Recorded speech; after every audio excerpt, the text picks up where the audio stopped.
Welcome, YouTube America. My mother's kitchen instead of the Ford Focus today. I was reading through one of my older game systems, and I thought I would share some bits of wisdom in my World Building 101 series. This game system, some of you might not be familiar with, is called Space Opera. It was created in 1980 by a company called Fantasy Games Unlimited, who put out actually a very decent fantasy sci-fi game system. Um, I'm not here to sell the concept of the game itself, but there's a couple sections in here for what they call Star Masters. Basically, your concept, your game master concept, and so I'll read for you. Crucial to any role-playing campaign or scenario is ever hardworking referee or Star Master. The Star Master is charged, the Game Master in this case, first of all with the task of learning the rules well enough that he can provide fair and informed decisions on how the rules are going to be applied in most of the situations that arise. Now, we realize that Space Opera is a set of rules of rather substantial proportions, and that a Game Master will take some time before he really comprehends it.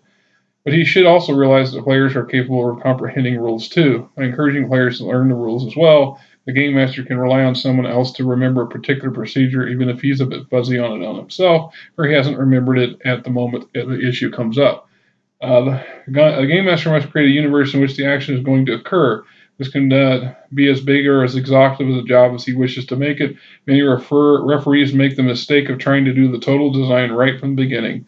This is particularly true of beginners and of less experienced referees. Many hours of painstaking work can be lavished on development of dozens of star systems and scores of planets without a clear notion of exactly what he is going to do with that universe or a solid foundation in the rules that are going to be applied. The result can sometimes be disappointing. Only an experienced player or referee can afford to invest a lot of preparation time into large-scale universe design. He has been this way before, and he knows precisely what he's doing and why. That's what I said in some of my earlier installments about getting out overzealous in creating the world that you're going to play, have your characters and your friends play in. It's better to start small and expand, become bigger as we go. This allows the development to some degree of those playing within the game system with you to have their input and to share and to build on ideas that can just spontaneously pop up.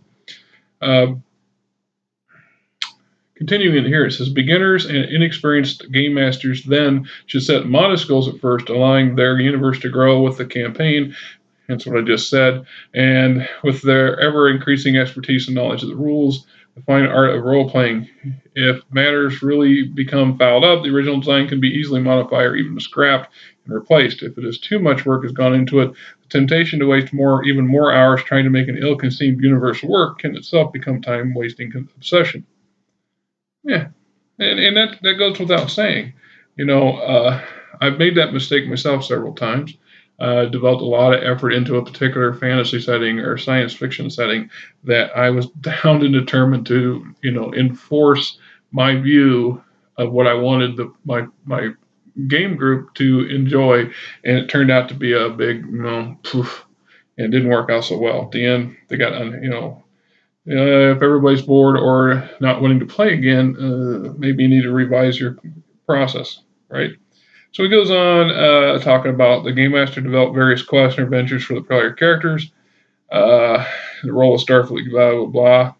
Possibility for game scenarios are endless. Tremendous wealth of examples and ideas can be readily found in massive science fiction and literature. So that is common and true. And I think most game masters and players know that. We read these books for a reason. It gives us a vivid those with an imagination, a vivid picture of what it is we think our fantasy setting should be.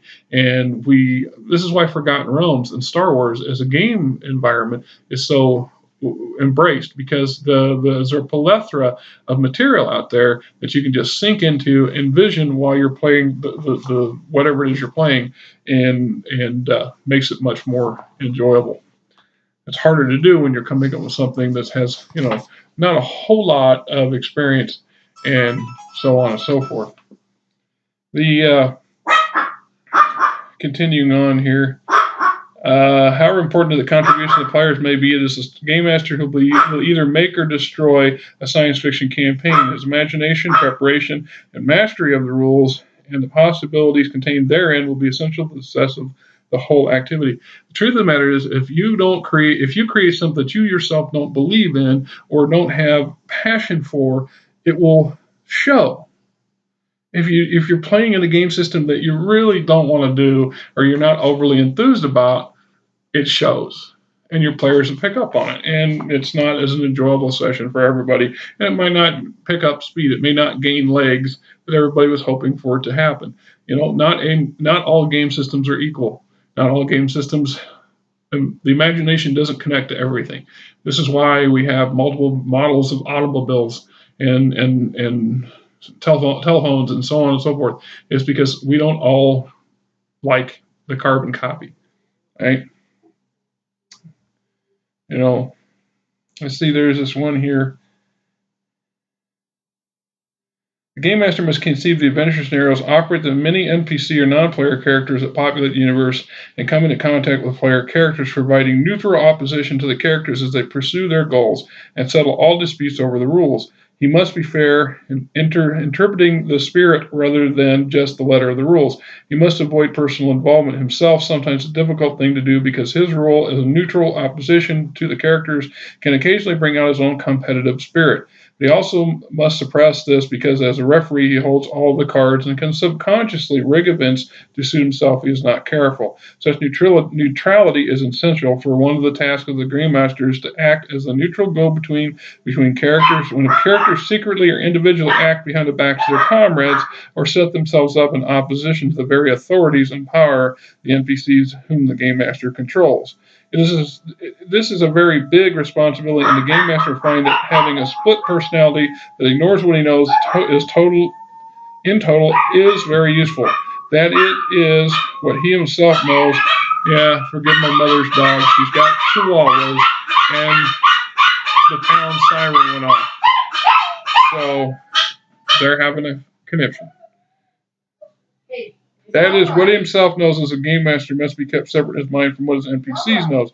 NPCs are merely men and do not have the game master's almost godlike command of all the facts of the situation. At the time, the NPCs must be allowed to make mistakes, even though the game master knows better. This is only fair and believable. Nothing is more unfair to players than meeting up with NPCs who always have all the answers and who are always one step ahead of the players.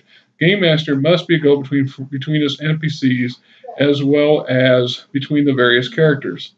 There is much, much more to good game mastering. Unfortunately, much has to be learned through experience. The secret is not to try to do everything and not to do it all at once. The players themselves can be a great assistant to develop concept when the universe should be like. Their advice and outright help should be encouraged, although the final say must remain that with the game master or star master in this concept. This concept will be developed further in this following section. A lot of game books have a paragraph or two, or maybe even a partial chapter discussing this kind of concept. But this is one of the better versions of trying to teach somebody who's never played or GM'd a game system how to set the ground rules and basics for themselves.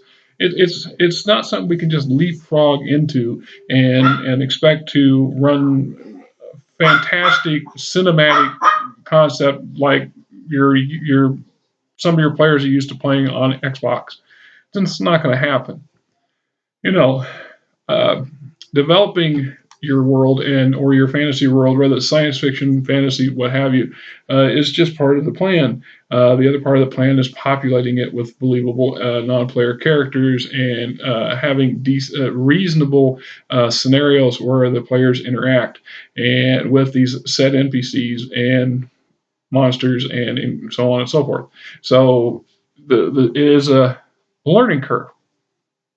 It is what it is. It's a learning curve. And it's been my experience that some people never get off the lower end of the curve, in part because they give up too soon or they just bit too much. Instead of taking a little at a time, they bit too much off at one time. And you end up, you pay for it. It is the way it is. I've always recommended to them. They said with people, I've done a game, tried to run a game or two, and I just start smaller.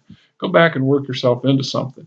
I mean, well, if you don't have the knack for it, then you don't have the knack for it. It goes on in here and reinforces a section that you used to be able to find in on the first page of the introduction to the Dungeon Master's Guide for Dungeons and Dragons and a few other game systems. What it says is these rules are not are merely meant as guidelines to give you a framework in which to set up the world and fantasy that you're intending to operate in.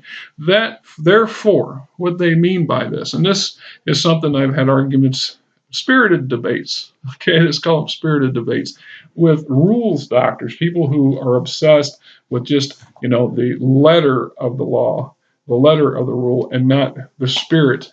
And there's a definite difference between the two. Have you ever been in a game session where it just seems like all you do is roll dice, roll dice, roll dice, roll dice? There's a section in here that they talk on that very subject, where they talk about a good GM and a good player role plays as many of these encounters as you can, as many of these situations and scenarios as possible, so that you don't need to roll. Now, where the dice should come in is when we need a truly random factor choice. So if your character, if that player is spinning up a yarn that sounds plausible, even if it's ludicrous or amusing, and sometimes amusing is a good thing, and the guard is, in your mind, a lower end guard, then he should buy into the story. And it's just so we don't need to make these rolls.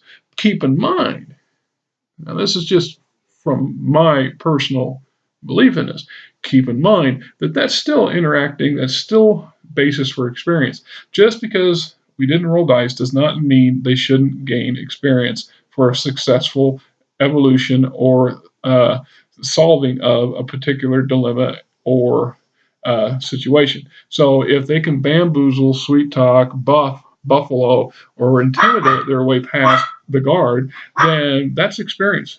They didn't need to roll dice, and it was believable in role play, and awesome. That is the very spirit of what we're talking about. So, take that into mind. Take that into concept. Think about it for a moment. What's the difference between the mechanics and the spirit, the intention behind those mechanics? I see the same problem in the law of the land, the law of our country. Too many of our laws were made in the spirit of a situation than the rules doctors, the lawyers, and the politicians, and those people who twist the spirit of what the law was written for into fact and interpretation, modifies it to the point where it's unwieldy or unfair or unjust or asinine. It is, right? Same thing plays here. So, we know a guy, the character's trying to get up over this wall. The bad guys are coming up fast. He makes a spirited try, and you can sit there and say, you're moving as a player, as a GM, without pausing the actions to make rolls for skills. You know that this character's got a decent jump skill and a decent climb skill, and the wall's not that damn tall. And he has momentum, and he's got drive, because if he gets caught by the the NPCs that are chasing him, it could be a bad scenario, unless that's what you really want it to go. Let him go over the wall. As long as it come off sounding great and everybody's pumped and we get that, oh, wow, we just barely got past it. That, my friend, is the spirit of the game. And I hope to keep that in mind the next time you're playing. Y'all have a good night.